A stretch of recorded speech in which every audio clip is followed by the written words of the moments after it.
오늘은 열왕기하 2장 말씀을 읽었습니다. 이제 벌써 2020년 마지막 주일이 되었고 마지막 주일 예배를 드리고 있습니다.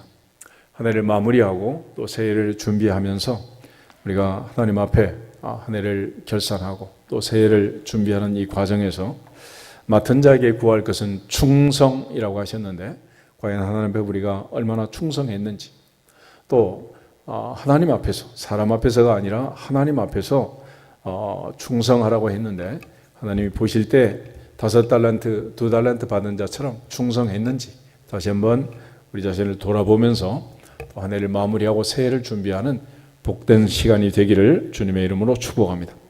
특별히 성경은 우리를 가리켜 청지기라고 합니다. 청지기는 주인이 아니고 관리자입니다. 하나님께서 우리를 부르시면 언제든지 갈 수밖에 없고 하나님 맡겨주신 것을 우리는 잠시 관리하는 거지 우리의 것이 아니다라는 것입니다.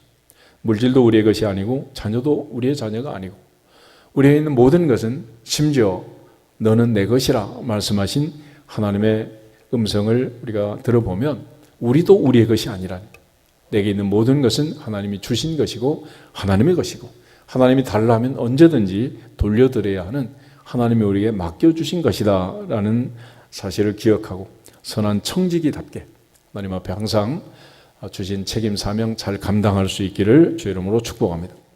오늘 특별히 이제 엘리야의 승천 장면을 보게 되는데, 엘리야는 이제 그의 인생을 마무리하고 이제 하나님의 부름을 받아서 올라가는, 승천하는 이야기입니다. 그러나 반면에 이제 계속해서 사역을 해야 되는 엘리사의 입장에서는 그의 스승 엘리야가 어떻게 사역을 했는가를 너무 잘 알고 있었기 때문에 당신의 성령이 역사하시는 능력의 갑절이 내게 있기를 원합니다 라고 성령의 능력을 사모하며 갈망하면서 끝까지 이제 따라 붙는 그런 장면을 연출해 주고 있습니다. 엘리야가 승천할 때 장소를 이제 4번이나 바꾸게 되는데, 첫 번째는 길갈에서 승천하려다가 베델로 바꿉니다.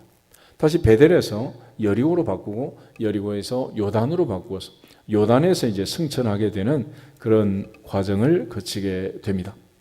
우리가 이제 찬송을 할 때마다 늘 그런 찬송을 하죠. 장례식 때 주로 이제 찬송을 하지만은 며칠 후 요단강 건너가 만나리. 그래서 요단강은 마지막 인생의 마무리하는 그런 강이고 그 강을 건너가서 이제 영원한 천국이라고 생각을 하는 거죠. 이스라엘 백성들의 출애굽 여정으로 따지면 요단강을 건너면 가나안 땅이 드디어 나타나게 됩니다. 430년 애굽의 종살이에서 해방되어 홍해 바다를 건너고 광야 40년을 거치게 되고, 그리고 이제 광야 40년을 마친 다음에 요단강을 건너서 여호수아가 이스라엘 백성들을 가나안으로 인도해 간 것입니다. 모세가 홍해 바다를 건너 그들을 광야로 인도했다면 여호수아는 요단강을 건너 가나안 땅으로 인도해 간 거예요. 그래서 우리가 이 요단강이 갖는 의미, 가나안이 갖는 그 의미를 다시 한번 생각해 보면서 오늘 특별히 하나님께서 4번씩이나 장소를 바꿔가면서 이제 엘리야를 불러가시고 엘리사에게 성령의 능력의 갑절을 주셨는데 이 장소들이 갖는 의미가 있어요. 그리고 이 장소들을 하나씩 거쳐서 마지막 단계에서 이제 성령의 갑절을 부어주시고 이제 올라가게 되었는데, 그런 차원에서 우리가 이제 이 성경을 보면 모세가 홍해 바다를 건넌 사건, 그 사건을 가리켜 성경은 세례 받았다라고 얘기해요. 세례. 그런데 요단강을 건넌 다음에는 우리가 가나안에 들어가고 영원한 천국에 들어가는 거잖아요. 그래서 홍해 바다를 건넌 사건이 물 세례라면 요단강을 건넌 사건은 엘리야의 능력의 갑절이 엘리사에게 요단강에서 임한 것처럼 성령 세례를 의미하는 그런 중요한 표적이 되는 것입니다. 그런 차원에서 이제 여기 있는 길갈, 베델, 여리고, 요단이라는 자리를 우리가 살펴볼 필요가 있고, 또 특별히 이스라엘 백성들이 430년 종살이하던 애굽에서 출애굽해서 홍해 바다를 건넌 사건, 그리고 다시 광야 40년을 거쳐서 요단강을 그리고 가나안에 들어간 이 일련의 성경의 드라마를 보면서 우리의 신앙생활의 단계를 추적해 보고 또 한 단계 한 단계 우리가 반드시 영적 전쟁에서 승리하고 마침내 주시는 가나안의 복을 누리고 영원한 새하늘과 새 땅 천국에 입성하는 우리 모두가 되기를 주님의 이름으로 축복합니다. 먼저 이 길갈이라는 자리가 있는데 열왕기하 2장 1절에 맨 처음에 이제 길갈에서 승천을 하려다가 길갈에서 이제 2절 3절을 보면 베델로 이제 옮겨가게 됩니다. 그리고 4절 5절에서 여리고로 옮기고 마지막 이제 6절부터 11절에 보면 요단으로 옮겨가게 되는데, 이 길갈이란 자리는 여호수아가 가나안 땅을 밟고 맨 처음 이제 도착한 자리가 길갈이었습니다. 그 길갈에서 여호수아가 했던 일이 세 가지가 있는데, 우리 여호수아 5장을 한번 찾아보겠습니다. 여호수아 5장.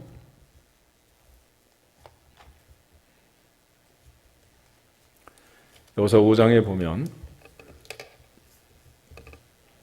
2절부터 12절에 이제 이야기가 나와 있어요. 먼저 2절부터 이제 9절 말씀을 보면 맨 처음에 할 일은 할례를 행했습니다. 할례. 광야에서 40년 동안 그들이 할례를 행하지 못하다가 이제 할례를 행하게 되는데, 왜냐하면 구름기둥 불기둥이 언제 출발할지를 몰랐기 때문에 하루 이틀만 해도 출발하는 수도 있고 1년씩 머무는 경우도 있었고 한 달, 두 달도 걸렸습니다. 그래서 그들이 감히 할례를 행하지 못하는 거예요. 그런데 드디어 이제 길갈에 와서 할례를 행하게 되었습니다. 7절부터 우리 9절 말씀을 같이 한번 읽어보겠습니다. 그들의 대를 잇게 하신 이 자손에게 여호수아가 할례를 행하였으니 길에서는 그들에게 할례를 행하지 못하였으므로 할례 없는 자가 되었음이었더라. 또 그 모든 백성에게 할례 행하기를 마침에 백성이 진중 각 처소에 머물며 낫기를 기다릴 때에 여호와께서 여호수아에게 이르시되 내가 오늘 애굽의 수치를 너희에게서 떠나가게 하였다 하셨으므로 그곳 이름을 오늘까지 길갈이라 하느니라. 아멘. 그러면 길갈, 그래서 3번 밑에 이제 각주를 보면 굴러간다. 애굽의 수치가 굴러갔다. 그래서 그 지명을 이제 할례받은 그 장소를 길갈이라고 불렀습니다. 길갈. 그러니까 그동안은 할례 없는 백성처럼 애굽 사람처럼 구별이 되지 않는 그런 삶을 산 거죠. 그래서 이 길갈인 자리는 제일 먼저 우리가 이제 하나님 앞에 할례 받는, 그리고 세례 받는, 그리고 성도로서의 구별되는 첫 번째 단계, 그게 바로 길갈이고, 이방인의 수치, 하나님 없는 자처럼 살았던 그 부끄러움을 씻어내는 자리, 그것이 바로 길갈이라는 자리입니다. 또 하나 이제 10절에 보면 유월절을 지켰다 그랬습니다. 유월절. 이스라엘 백성들이 40년 전에 유월절을 지키고 그 유월절의 밤에 430년 종살이를 끝냈습니다. 그리고 새로운 시작, 새로운 출발이 있었던 것처럼 길갈에서 할례를 행함으로 애굽의 수치가 굴러가고 그들이 또 유월절을 지킴으로써 40년 전 출애굽받은 그날의 그 각오, 다짐, 하나님의 은혜를 다시 깨닫는 자리, 그게 바로 길갈이라는 자리였습니다. 그리고 더 나가서 또 하나의 사건이 있는데, 그들이 드디어 그 땅의 소산문을 먹게 됩니다. 가나안 땅의 소산을 먹게 되고 드디어 하늘에서 만나가 그쳤습니다. 그래서 하나님께서 그들에게 복 주시는 자리, 적과 꿀이 흐르는 땅, 가나안 땅, 그 땅에 드디어 도착했다는 증거로 그 땅에서 나오는 소산물을 먹게 하고 그들에게 더 이상 무엇을 먹을까 마실까 입을까 염려치 않고 가나안 땅에서 나오는 소산을 먹고 살 수 있는 안정감을 그들에게 주신 자리, 그것이 바로 길갈이었습니다. 그 다음에 나오는 자리가 이제 베델이라는 자리인데, 베델은 창세기 28장을 보면 야곱이 아버지를 속이고 형을 속이고 도망가다가 하나님의 사닥다리 환상을 보고 그가 깜짝 놀라 일어나가지고 하나님 앞에 서원기도 했던 자리, 그것이 바로 베델이었습니다. 창세기 28장 잠깐 보겠습니다. 창세기 28장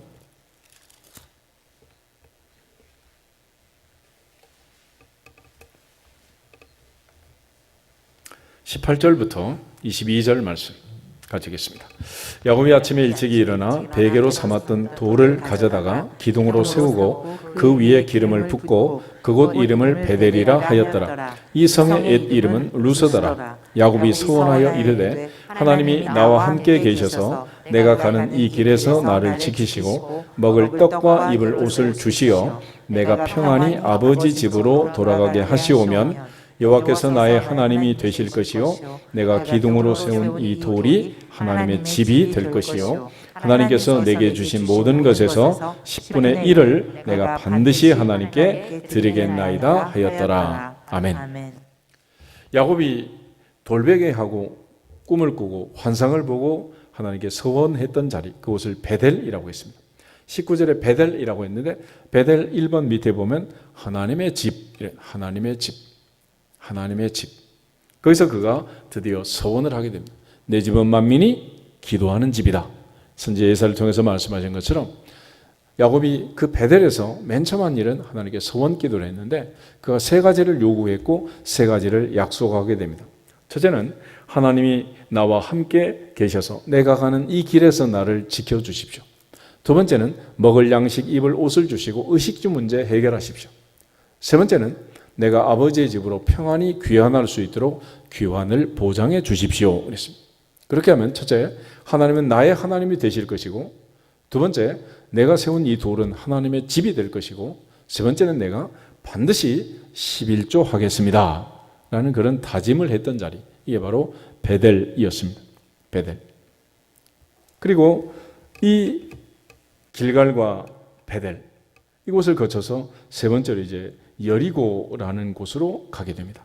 그런데 이 여리고라는 자리는 우리가 잘 아는 것처럼 여호수아에 보면 가장 대표적인 두 가지 전쟁이 있습니다. 첫 번째가 여리고 전쟁이고 두 번째가 아이성 전쟁이었습니다. 그런데 이 여리고 성에서는 무슨 일이 벌어졌느냐 그러면 여리고의 기생이었던 라합은 두 정탐꾼을 숨겨주고 그가 아버지의 집을 구원하는 이방인으로서 구원받은 자가 되고 예수님의 할머니가 되는 놀라운 기적이 일어났습니다. 반면에 여리고성은 첫 번째 성이었기 때문에 하나님께 바쳐진 성이었습니다. 그런데 바쳐진 물건을 훔침으로써 아간이라는 사람은 유다 지파의 그야말로 뼈대 있는 가문의 자손이 멸문하고 돌무더기가 되는 그런 비극이 일어난, 먼저 된 자가 나중되고 나중된 자가 먼저 된 그런 놀라운 사건이 일어난 자리가 바로 여리고였습니다. 여리고. 그리고 이제 마지막 요단에서 하나님이 그를 불러가게 되는데, 특별히 이때 당시 엘리야가 승천할 당시에 길갈이라든지 베델이라든지 이 여리고라는 이런 지역들은 그때 당시 갖고 있던 그 의미에서 많이 벗어나 있었어요. 아모스 5장을 보면 길갈을 찾지 말고 베델로 들어가지 마라, 브엘세바로도 나가지 마라, 그렇게 말을 해요. 이유는 베델은 하나님의 집인데 그곳에 느바세들 여로밤이 금송아지 우상을 만들어 놓고 금송아지를 섬기고 있었던 거예요. 그러니까 이름은 하나님의 집인데 이게 우상의 집이 되고 만 거죠. 이처럼 하나님께서 이스라엘 백성들에게 은혜 주셨던 그런 자리들이 본래 의미에서 벗어나서 본래 그들이 조상들이 하나님을 만났던 그런 자리가 결국은 이제 폐허가 되고 우상의 숭배 자리고 바뀌어버리는 그런 비극적 자리가 된 것입니다. 그래서 하나님께서 엘리야를 불러가실 때 더 이상 이제 길갈도 아니고 베델도 아니고 여리고도 아니고 요단에서 그를 불러가게 되는데, 우리 여호수아 6장 한 번 더 보겠습니다. 여호수아 6장. 여호수아 6장에 보면 하나님께서 이제 여호수아를 통해서 이 여리고를 멸망시키면서 주신 경계의 말씀이 있습니다. 25절, 26절 두 절을 보도록 하겠습니다. 여호수아가 기생 라합과 그의 아버지의 가족과 그에게 속한 모든 것을 살렸으므로 그가 오늘까지 이스라엘 중에 거주하였으니 이는 여호수아가 여리고를 정탐하려고 보낸 사자들을 숨겼음이었더라. 여호수아가 그때 맹세하게 하여 이르되 누구든지 일어나서 이 여리고성을 건축하는 자는 여호와 앞에서 저주를 받을 것이라. 그 기초를 쌓을 때에 그의 아들 맏아들을 잃을 것이요 그 문을 세울 때에 그의 막내 아들을 잃으리라 하였더라. 아멘. 여호수아가 여리고를 정복하면서 엄청난 명령을 내렸습니다. 그러니까 이 성은 하나님께 바쳐진 성이고 그 누구도 재건하거나 손을 대면 안 된다라고 얘기를 합니다. 그런데 여기서 7장에 가면 이제 아간이 시날산의 아름다운 외투, 금괴, 은괴를 숨겼다가 이제 돌무대가 되는 그런 상황이 연출돼요. 그런데 이 엘리야 당시에 무슨 일이 벌어졌느냐? 여호수아의 명령을 어기고 베델 사람 히엘이 여리고를 재건하는 일이 생겨요. 열왕기상 16장을 잠깐 한번 찾아보겠습니다. 열왕기상 16장.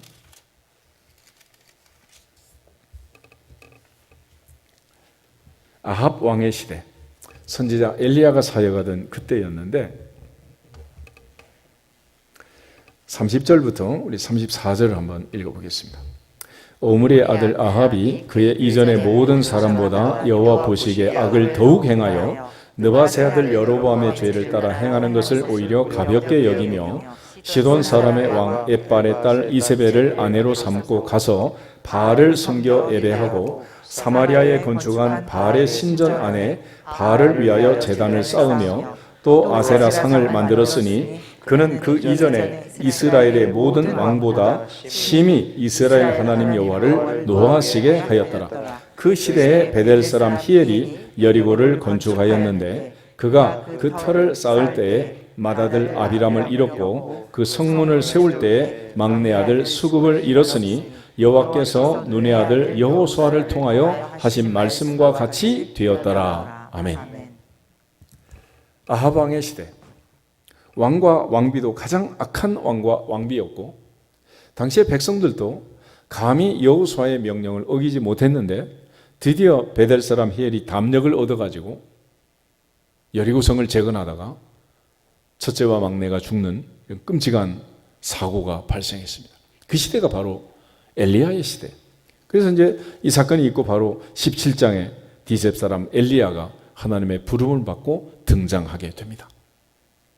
그러니까 이 여리고라는 자리도 따져보면 엘리야가 승천하기에는 엘리사에게 갑자기 성령의 능력을 붓기에는 적합하지가 않는. 그래서 이제 마지막 요단으로 이제 자리를 옮기게 되는데 여호수아 우리 3장을 같이 한번 읽어보겠습니다. 여호수아 3장에 가면 여호수아가 요단강을 건너던 그 사건이 나와요. 여호수아 3장. 요즘은 이제 가보면 요단강은 아주 시냇물 같은 작은 강이고 한강은 거기에 보면 아주 엄청나게 큰 강입니다. 근데 요단강은 아주 작은 강이에요. 그런데 그때 당시에는 3,500년 전에는 이곳이 아주 범람하고 특별히 모맥을 거둔 시기에는 물이 넘치는 그런 때였습니다. 그래서 그 넘실대는 그 요단강에 여호수아의 명령을 따라 제사장들이 법궤를 메고 들어가자 요단물이 끊기고 물벽이 쌓이고 그리고 백성들이 마른 땅으로 건넌 그 이야기가 기록이 되어 있습니다. 14절부터 우리 17절을 같이 보겠습니다. 3장 14절부터 17절.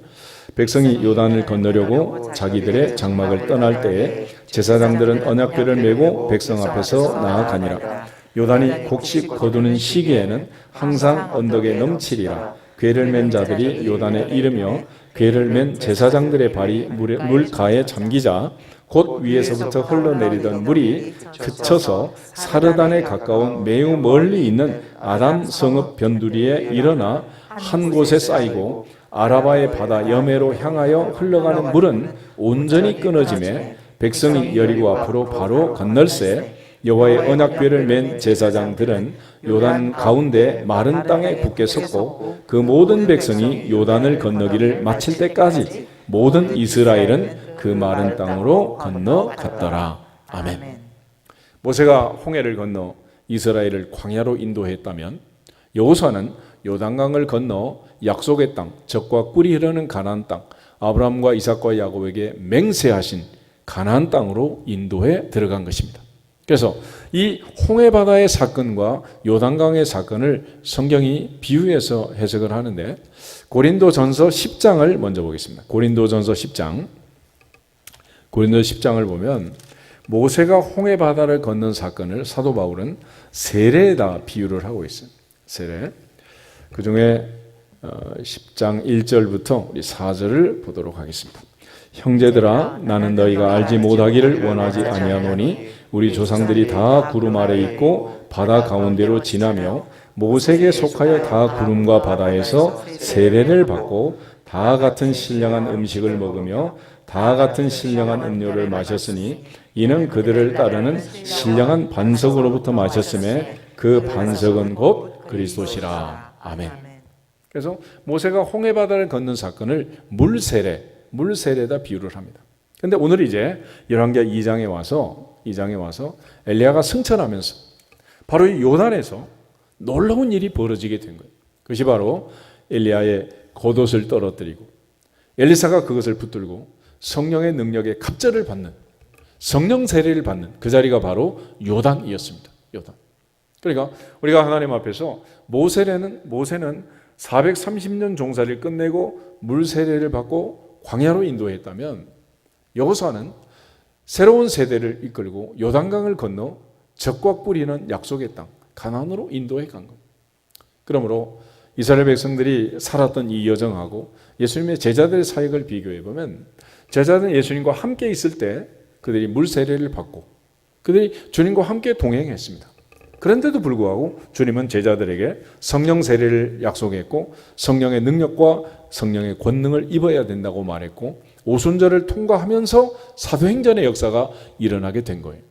그러므로 오늘날 우리가 그저 물 세례를 받은 교인으로서 또 자격을 얻고 세례 증서를 교회에서 발행해주고 이런 세례 교인, 이것도 중요하지만 더 중요한 것은 불처럼 바람처럼 임한 오순절을 통과한 엘리야의 능력의 갑절을 엘리사가 받고 사역을 했던 것처럼 예수님의 제자들이 예수님 승천하시고 하나님의 보좌로부터 보내주신 보혜사 성령을 받아서 사도행전의 역사를 이룬 것처럼 오늘 우리가 하나님 앞에 충성할 때에 성령의 능력과 기름 부심으로 우리 사명을 감당해야 한다라는 것은 너무도 중요한 이야기입니다.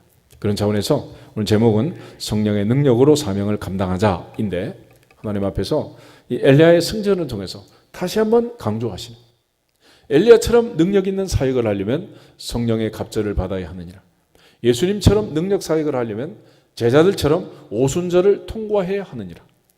모세는 홍해바다를 건넜지만 여호수아는 요단강을 건넌 것처럼 이제는 물 세례도 중요하지만 성령 세례를 받아야 하느니라 하는 걸 계속해서 강조해 주고 있는 거예요. 그런 차원에서 우리가 이미 이제 살펴봤던 것처럼 모세는 이스라엘 백성들을 430년 종살이 해방시키는 엄청난 일을 했죠. 그러나 그들은 그 노예 근성에서 결국 벗어나지 못하고 묶여 있었던 거예요. 그런데 드디어 여호수아가 요단강을 건너 가나안으로 인도에 들어간 것입니다. 이 사실을 설명하는 자리가 이제 로마서 7장하고 8장인데 로마서 7장 한번 펴보겠습니다. 로마서 7장.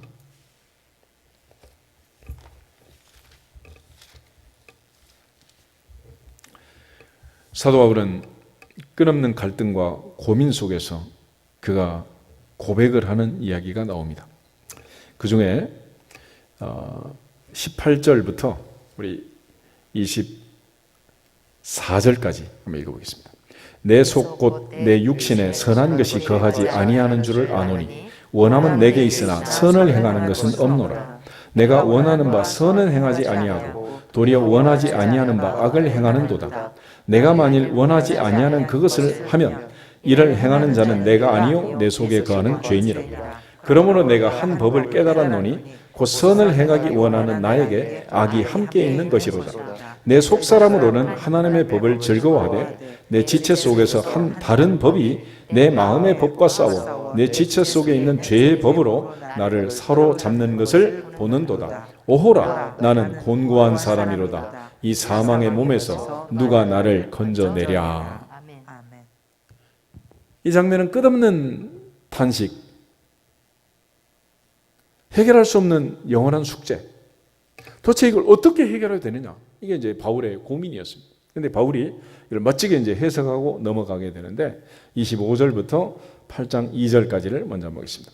우리 주 예수 그리스도로 말미암아 하나님께 감사하리로다. 그런즉 내 자신이 마음으로는 하나님의 법을, 육신으로는 죄의 법을 섬기노라. 그러므로 이제 그리스도 예수 안에 있는 자에게는 결코 정죄함이 없나니 이는 그리스도 예수 안에 있는 생명의 성령의 법이 죄와 사망의 법에서 너를 해방하였음이라. 아멘. 예수님이 내 죄값을 지불하시고 죄값은 사망이지만 그 사망의 값을 지불했기 때문에 이제는 생명의 성령의 법 안에서 우리는 해방이 되었다라고 말합니다. 그런 차원에서 더 이상 그리스도인은 정죄함을 두려워하지 말아라. 34절 보시면 로마서 8장 34절에 누가 정죄하리요? 죽으실 뿐 아니라 다시 살아나신 이는 그리스도 예수시니 그는 하나님 우편에 계신 자요 우리를 위하여 간구하시는 자시니라. 그러므로 그리스도 예수 안에서 이제는 더 이상 사탄이 정죄하는 그 정죄를 두려워하지 말아라. 죄 때문에 묶이면 안 된다. 이미 사망의 값을 지불했고 우리는 더 이상 죄에 묶여 있는 자가 아니다라는 것을 강조해 주는 것입니다. 이런 차원에서 이제 우리 모두가 다 하나님 앞에서 적과 꿀이 흐르는 가난의 삶을 살 수 있도록 요단강을 건너 가난에 들어간 거예요. 그런데 이제 문제는 뭐냐면 가난에 들어가서 영원히 행복하게 잘 살았으면 좋은데 히브리서 4장을 보면 여호수아가 가나안 땅에 들어가서 우리에게 영원한 안식을 주지 못한 거예요. 그때부터 드디어 영적 전쟁이 시작이 되는 것입니다. 우리가 예수 믿고 구원받고 교회 생활하면 이제 평안하고 행복해야 되는데 지금부터 전쟁이 시작이 돼요. 전쟁이. 이게 성경이 우리에게 가르쳐주는 중요한 또 하나의 원리입니다. 히브리서 4장 잠깐 보시면은 히브리서 4장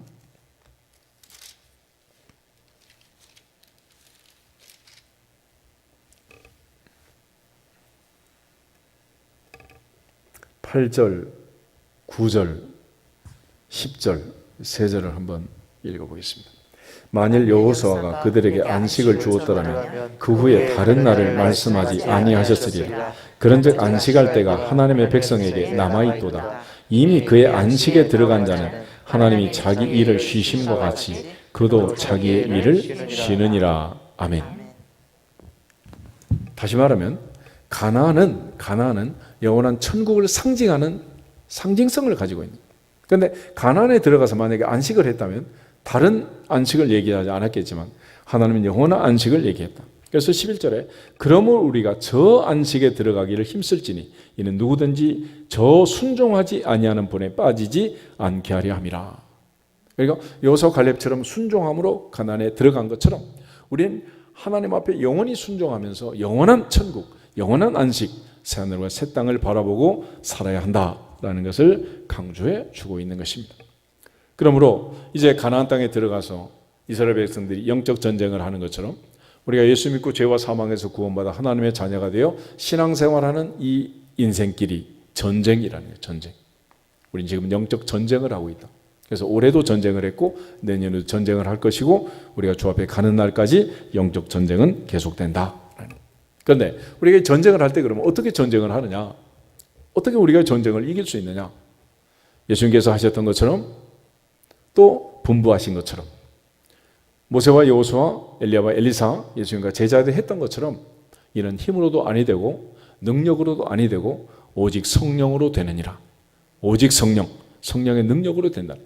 사도행전 10장 38절 예수님의 사역을 베드로가 증언할 때 하나님이 나사렛 예수에게 성령과 능력을 기름 붓듯 하셨으며 저가 두루 다니시고 선한 일을 행하시고 마귀에게 눌린 모든 자를 자유케 하셨으니 이는 하나님이 함께 하셨습니다. 그랬습니다.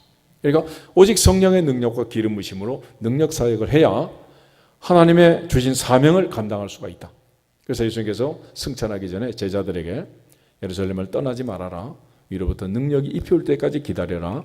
너희는 몇 날이 못되어 성령으로 세례를 받을 것이다. 오직 성령이 너희에게 임하시면 너희가 권능을 받고 예루살렘과 온 유대와 사마리아와 땅끝까지 이르러 내 증인이 되리라. 할렐루야.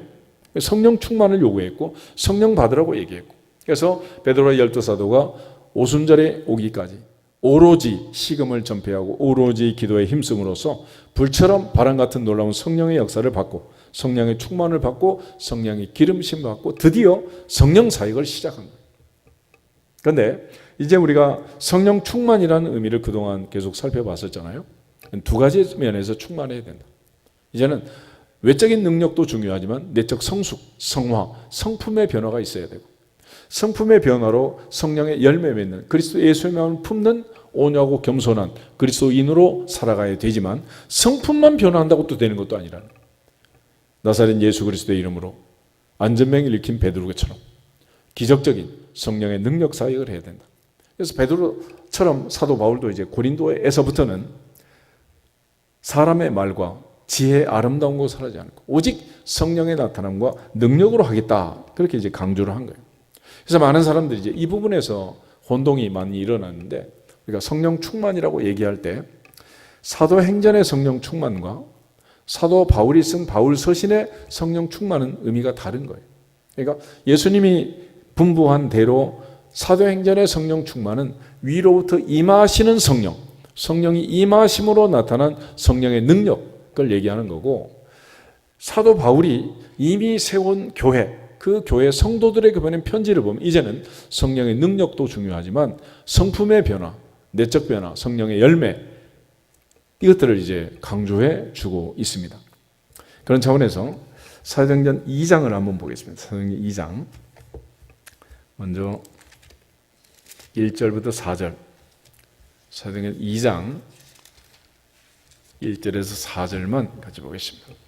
오순절날이 이미 이름에 그들이 다 같이 한 곳에 모였더니 호련히 하늘로부터 급하고 강한 바람 같은 소리가 있어 그들이 앉은 온 집에 가득하며 마치 불의 혀처럼 갈라지는 것들이 그들에게 보여 각 사람 위에 하나씩 임하여 있더니 그들이 다 성령의 충만함을 받고 성령이 말하게 하심을 따라 다른 언어들로 말하기를 시작하니라. 아멘.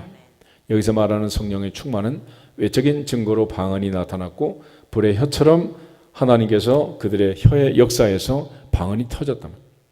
또 하늘에서 급하고 강한 바람처럼 또 불처럼 각 사람 머리에 하나씩 하나씩 임하는 이 놀라운 광경이 전개가 된 것입니다.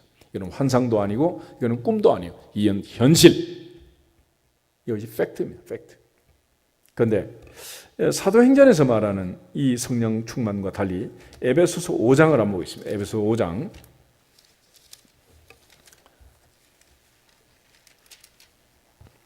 에베소서 5장 18절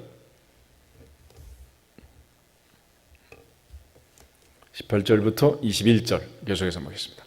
술 취하지 말라. 이는 방탕한 것이니 오직 성령으로 충만함을 받아라. 시와 찬송과 신령한 노래들로 서로 화답하며 너희의 마음으로 주께 노래하며 찬송하며 범사에 우리 주 예수 그리스도의 이름으로 항상 아버지 하나님께 감사하며 그리스도를 경외함으로 피차 복종하라. 아멘. 그래서 또 사도 바울은 술 취하지 말라. 이는 방탕한 것이니 오직 성령으로 충만함을 받아라 그랬습니다. 그러면 사도행전 2장에서 오순절에 성령 충만을 받은 베드로에게 나타난 두 가지 현상이 있었어요. 하나는 그가 설교할 때 3,000명이 회개하고 하나님의 보좌 앞에 나와 세례받고 초대교회가 세워지는 엄청난 사건이 발생한 거죠. 하나님께서 사도 베드로에게 말씀 전파의 능력, 그들이 베드로의 말을 들을 때 성령이 역사해서 회개하게 하는 능력, 이런 엄청난 말씀 사역의 능력이 나타났습니다. 또 하나는 사도행전 3장에 하면 성전 미문의 안전병기를 일으켰습니다. 은과 금은 내게 없거니와 내게 있는 것으로 내게 주노니 곧 나사렛 예수 그리스도의 이름으로 일어나 걸어라. 그래서 이거 기적이 일어나자. 이것이 예루살렘 성을 소동케 하고 베드로는 옥에 갇히고 교회는 베드로에서 기도하고 또 천사가 그를 끄집어내고 로데가 튀어나와서 베드로가 왔습니다. 그러니까 미쳤냐? 이런 이야기들이 이제 계속되는 거예요. 그러니까 오순절의 성령 충만은 능력 사역, 말씀의 능력과 치유의 능력, 이런 기적이 일어나게 된 것입니다. 그런데 오늘 에베소 5장의 충만은 뭐냐? 이거는 그 다음에 보면 첫째 19절에 시와 찬송과 신령한 노래도 서로 화답하며 너희 마음으로 주께 노래하며 찬송해라. 다시 말하면 성령의 충만을 받으면 진짜 찬송을 하게 된다는 거예요. 진짜 찬송. 연습 찬송 아니고 진짜 찬송. 하나님의 성령이 역사하셔서 하나님의 성령이 주신 기쁨으로 감사로 충만한 하나님의 성령의 인도하심을 따라 하나님을 기쁘시게 하는 신령한 노래를 부르는 찬양이 터진다는 거예요. 또 하나는 범사에 우리 주 예수 그리스도의 이름으로 항상 아버지 하나님께 뭐한다? 감사한다. 항상 감사하는 사람이 돼요. 그러니까 하나님의 성령이 역사하심으로 어떤 상황에서든지 감사하는, 범사에 감사하는, 우리 주 예수 그리스도의 이름으로 아버지 하나님께 감사하는 사람이 되는 거예요. 이거는 내적인 성품이 변하고 근심 걱정 염려가 사라진 거죠. 그리고 특별히 21절 피차 그리스도를 경외함으로 복종하게 되는. 그래서 남편은 아내를 사랑하고 아내는 남편에게 복종하고 자녀는 부모에게 순종하고 부모는 자녀에게 말씀과 교훈과 훈계로 양육하고 종은 상전에게 상전은 종에게 근로기준법이 아니라 하나님의 사랑의 법으로 서로 돌보고 충성하는 그런 관계가 형성이 된다는 거예요. 그러니까 사도 바울이 말한 성령 충만, 바울 서신에 나와 있는 성령 충만은 성품의 변화, 내적 변화를 얘기하는 거예요. 그래서 그런 성령의 역사가 나타나면 성령의 열매가 맺게 되는데 앞으로 가서 갈라디아서 5장을 한번 더 보겠습니다. 갈라디아서 5장 22절 23절에 성령의 열매가 나오잖아요. 두 절만 읽겠습니다. 오직 성령의 열매는 사랑과 희락과 화평과 오래 참음과 자비와 양성과 충성과 온유와 절제니 이 같은 것을 금지할 법이 없느니라. 아멘. 이거는 전부 다 100% 행동이 아니라 성품하고 관계, 성품의 변화, 성화. 그리스도 예수의 마음을 품고 온유하고 겸손하신 주님을 닮아가는 이 마음을 갖게 된다. 그러니까 우리가 영적 전쟁에서 승리하기 위해서는 이 두 가지가 필요한 거예요. 하나는 사도행전의 성령의 능력과 권능이 필요하고, 또 하나는 바울서신에 있는 성령의 열매, 성품의 변화, 성령 충만, 이게 또 신령한 은혜가 필요하다라는 것입니다.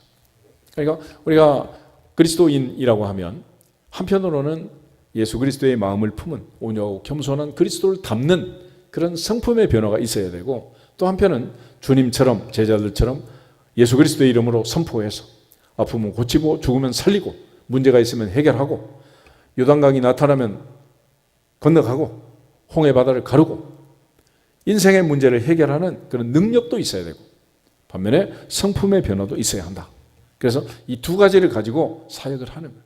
그러니까 성경을 보면 많은 선지자들이, 사도들이 영적 전쟁을 할 때 어떤 경우에는 이처럼 막 기적적인 능력으로 물리치기도 하고, 어떨 때는 온유하고 겸손한 말씀에 통해서 또 하나님께서 역사를 하신 것을 우리가 잘 알고 있습니다. 그런 차원에서 이제 성경은 진짜를 필요로 한다. 내적 충만도 진짜가 돼야 되고 외적 충만도 진짜가 돼야 된다. 그러니까 성령의 능력이 오는 것도 스게야 애들처럼 흉내를 내면 안 돼. 사탄이 그들을 향해서 한 말이 있었잖아요. 내가 예수도 알고 바울도 아는데 넌 누구냐? 그래서 막 뛰어오르니까 놀래가지고 도망을 가잖아. 그러니까 예수님의 이름으로 선포만 한다고 되는 게 아니라 진짜로 하나님이 우리 아버지고 우리에게 그런 능력을 주셨음을 믿고 선포할 때 성령의 능력이 나타날 줄로 믿습니다. 반면에 또 우리가 성품이 변화돼서 주님을 닮는 그런 사람이 돼야지 또 많은 사람을 주님 앞으로 인도하고 이끌어 드릴 수 있다라는 거예요. 우리 디모데후서 3장을 잠깐 한번 더 보겠습니다. 디모데후서 3장.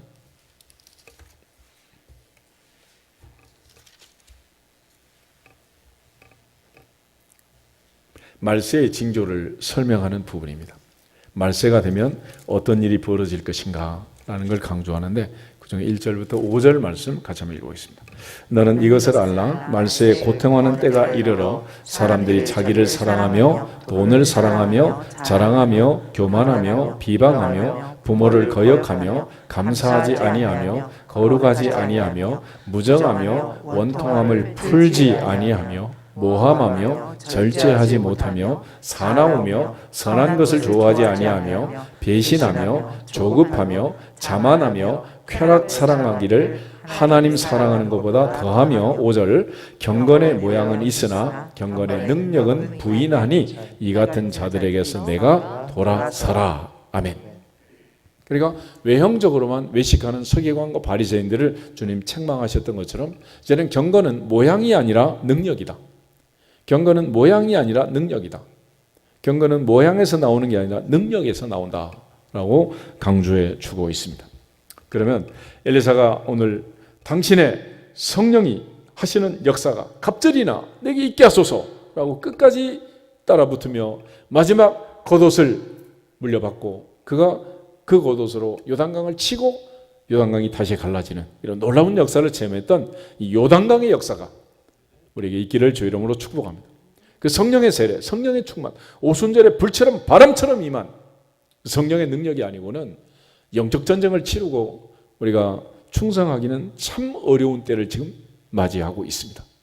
그러므로 코로나19 시대에 우리가 다시 한번 엘리사처럼 예수님의 제자 베드로와 120명의 성도들, 초대교회 성도들처럼 외적 충만과 내적 충만, 사도행전에 나타난 성령이 임하심으로 오는 권능과 사도 바울이 말한 성령의 내주하심으로 우리에게 나타난 성품의 변화, 너희 몸은 너희 가운데 거하시는 성령의 전인 줄 알지 못하느냐 그랬죠.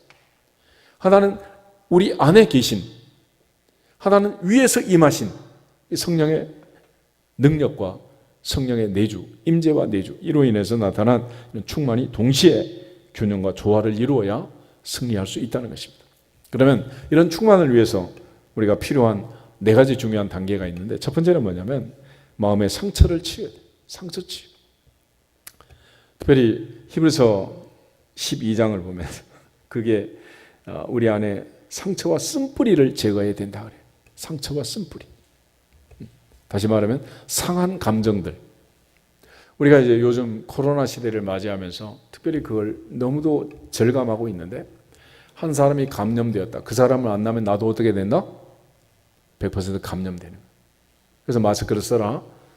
지금 백신이 안 나왔으니 그 외에는 방법이 없다. 접촉하면 안 된다. 라고 얘기를 한단 말이에요.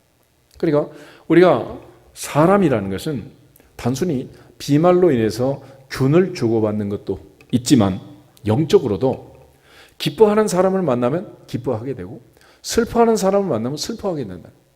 걱정하는 사람을 만나면 나도 걱정하게 되고, 행복한 사람을 만나면 나도 행복하게 되는 거예요. 그런데 여기서 경계하는 쓴뿌리, 마음의 상처가 무엇이냐 그러면 가장 대표적인 두 가지의 상한 감정이 있는데, 그것이 첫째는 과거에 대한 분노, 또 하나는 미래에 대한 두려움. 이 분노와 두려움이라는 감정이 우리로 하여금 성령 충만을 방해하는 결정적 요인이 되는 거예요. 그래서 과거를 정리해야 하는 거예요. 사도 바울처럼 오호라 나는 공고한 사람이로다. 누가 나를 이 사망의 몸에서 건져내라. 그러고만 있으면 그 과거가 나를 붙들어가지고 한 발짝도 못 나가게 하는 거예요. 우리 한일 관계도 보면 대한민국의 역사 일제 36년 이게 붙들어가지고 계속 가려다 못 가고 가려다 못 가고 계속 그러고 있잖아요. 과거를 청산하지 않으면 미래로 나갈 수가 없단 말이에요. 그래서 영적으로도 내 마음에 있는 상처와 쓴뿌리, 과거에 대한 분노를 끊고 미래에 대한 두려움을 극복하라는 거예요. 하나님이 우리에게 주신 마음은 두려워하는 마음이 아니다. 내가 함께한다. 너는 두려워하지 말라. 내가 너와 함께합니다. 놀라지 말라. 나는 내 하나님이다. 그래서 항상 하나님은 이 두려움 대신에 믿음과 성령과 절제하는 마음을 우리에게 주셔서 두려움을 극복하게 하고, 그 어떤 경우에도 성경은 두려워하지 말라고 하는 거예요. 그러므로 마음의 분노를 통해서 사탄이 틈을 타서 우리에게 휙 들어오는데, 에베소 4장에 있는 말씀처럼 분노하는 그 사람을 사탄은 붙들고 역사를 하는 거예요. 가인이 분노했기 때문에 사탄이 들어가서 그 동생 아벨을 죽이도록 역사한 것입니다. 그러므로 우리는 온유하고 겸손하신 그리스도 예수의 마음을 품어야 이 분노와 두려움을 극복할 수 있고 승리할 수가 있는 것입니다. 또 하나는 자존감을 높이셔야 돼요. 자존감. 하나님 앞에서 우리가 하나님의 자녀라는 자존감이 있어야 되고, 하나님이 우리 하나님이고 우리 아버지라는 분명한 자존감을 가지고 살아야 돼요. 하나님께서 이스라엘 백성들을 출애굽하고 나서 제일 먼저 그들에게 선포한 얘기가 바로 그 얘기였어요. 출애굽기 19장을 보겠습니다. 출애굽기 19장 4절에서 6절. 출애굽기 19장 4절부터 6절 가져오겠습니다.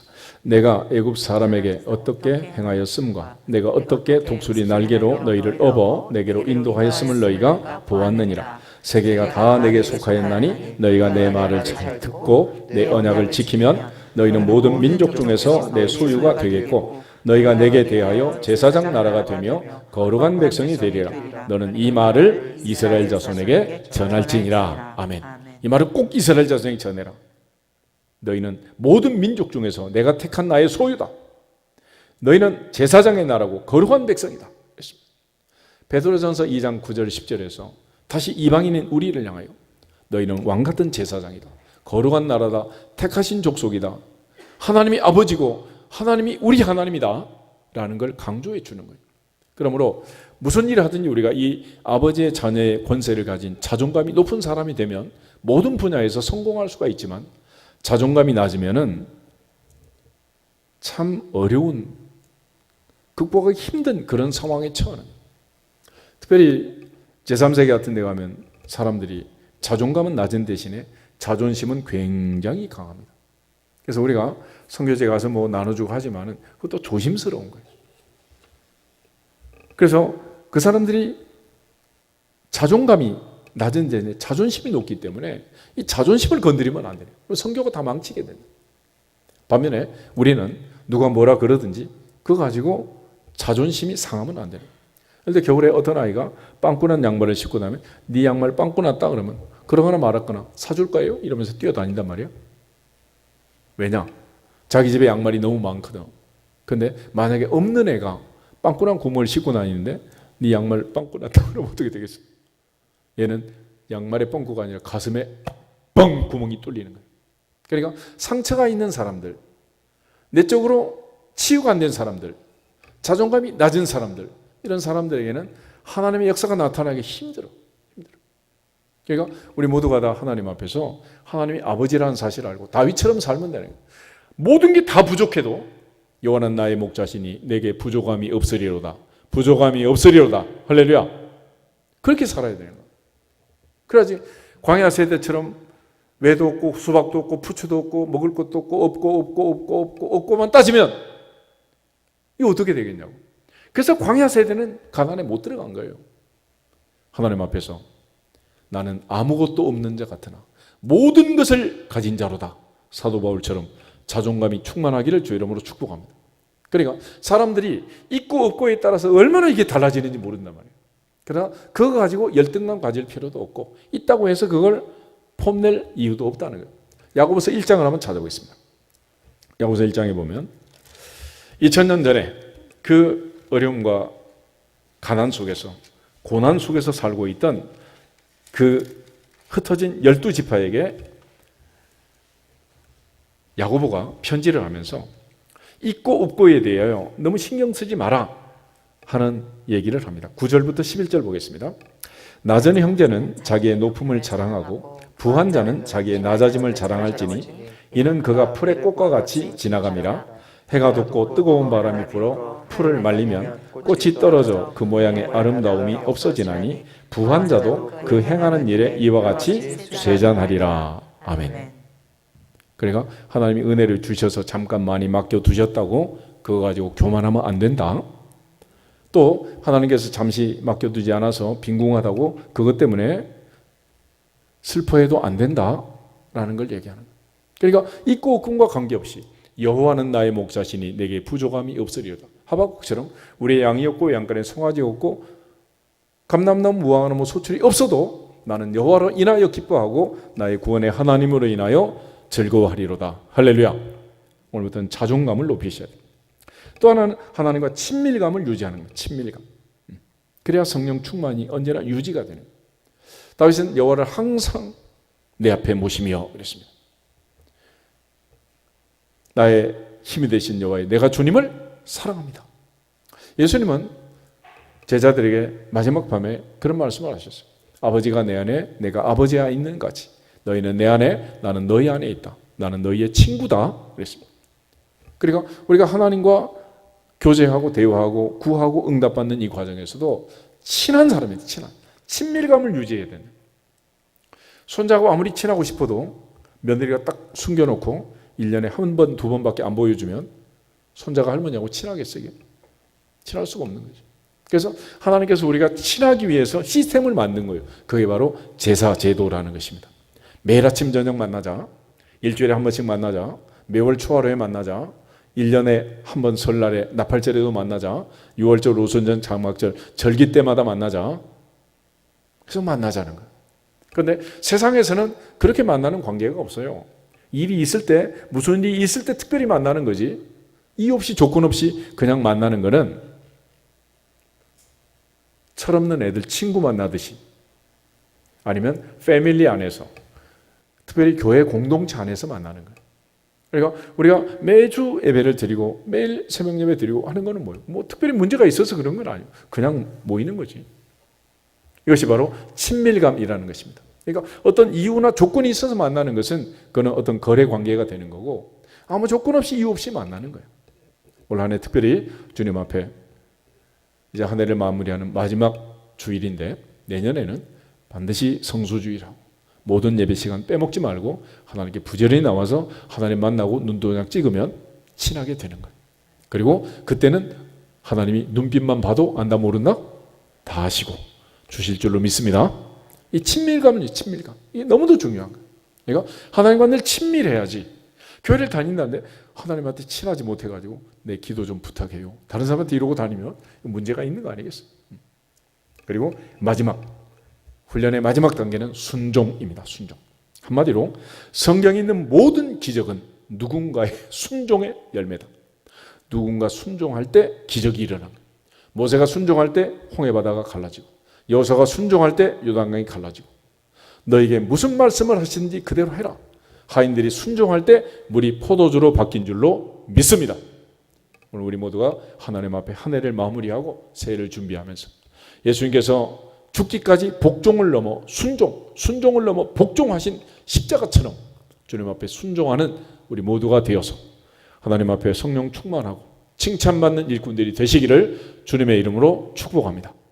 주 예수 그리스도의 이름으로 모든 어둠의 세력을 물리치고 순종해야 돼요. 어떤 경우에 있어서도 순종하는 그것이 바로 가장 중요한 마지막 단계의 훈련이고, 이제 애굽의 10가지 재앙, 홍해바다 이 모든 사건을 통해서 모세에게도 사실은 순종의 훈련을 시킨 것. 예수님께서 마지막에 오셔서 십자가로 우리에게 가르쳐 준 것도 순종의 훈련이었습니다. 순종은 뭐보다 낫다? 제사보다 낫다. 매일 만나고 매일 하더라도 매일 제사를 드려도 순종하지 않으면 의미가 없다는 거예요. 그러므로 최고의 단계는 온유하고 겸손하신 주님의 마음을 품고 아버지의 말씀에 순종하는 것입니다. 신명기의 모든 축복은 순종하는 자에게 들어가도 복을 받고 나가도 복을 받고, 떡반죽 그릇도 광주리도 짐승의 새끼도 우양의 새끼도 순종하는 자에게 다 복을 주시겠다고 약속해 주신 거예요. 하나님 앞에서 순종으로 한 해를 마무리하고 순종으로 새해를 시작할 수 있기를 다시 한번 주님의 이름으로 축복합니다. 다 같이 주 예수 그리스도의 이름으로 충만할지어다 선포하고 기도하겠습니다.